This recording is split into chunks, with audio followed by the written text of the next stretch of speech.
Noël approche. Au village des Schtroumpfs, tout le monde s'affaire à préparer la fête. Il faut décorer le sapin, emballer les cadeaux, cuire le pudding géant. Non loin de là, un traîneau parcourt le beau paysage enneigé. Le vieil homme qui le conduit raconte à ses petits-enfants des histoires de Noël. « Est-ce que le Père Noël existe vraiment ?» demande la petite fille. « J'aimerais tant le rencontrer. » Le vilain sorcier Gargamel, lui, déteste l'époque de Noël. Il ne supporte pas que les Schtroumpfs soient si heureux. Dans son vieux grimoire, il cherche une formule pour leur empoisonner la vie.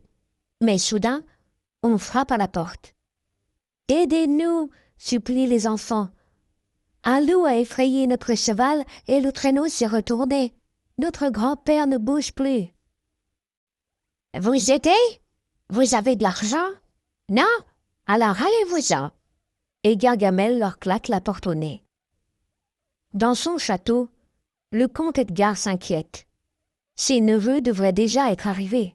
« J'ai eu tort de les laisser voyager seuls avec leur grand-père » se dit-il. Les Schtroumpfs, qui ignorent tous ces drames, finissent de préparer leur pudding. Mais il manque les noix pour le décorer. Le Schtroumpf gourmand les a mangées. « Allons en emprunter aux écureuils » décide le grand Schtroumpf. Pendant ce temps, Gargamel reçoit une nouvelle visite, celle d'un personnage sinistre et effrayant. « Je peux t'aider à trouver le village des Schtroumpfs et à les anéantir, » affirme-t-il, « mais en échange, tu dois capturer pour moi les 2 enfants perdus. » Ce marché intéresse beaucoup Gargamel. Il part à la recherche des enfants. Bientôt, il rencontre le comte Edgar qui les cherche, lui aussi. « Si vous retrouvez mes neveux, » dit celui-ci, « je vous offrirai 10 pièces d'or. » Les loups aussi sont sur la piste des malheureux enfants. Ils les découvrent au pied d'un arbre et les encerclent d'un air menaçant. Heureusement, les Schtroumpfs passent par là, et ils savent parler aux bêtes sauvages.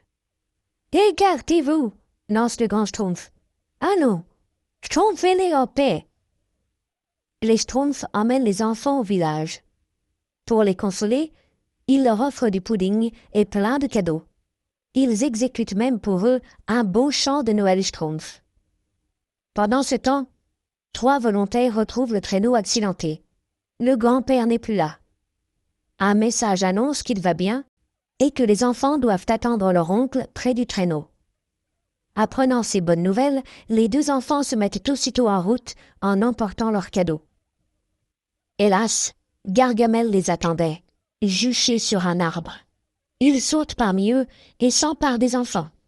Impuissants, les Schtroumpfs ne peuvent que le suivre quand il les emmène à sa chaumière. Le mystérieux étranger ne tarde pas à venir chercher les enfants.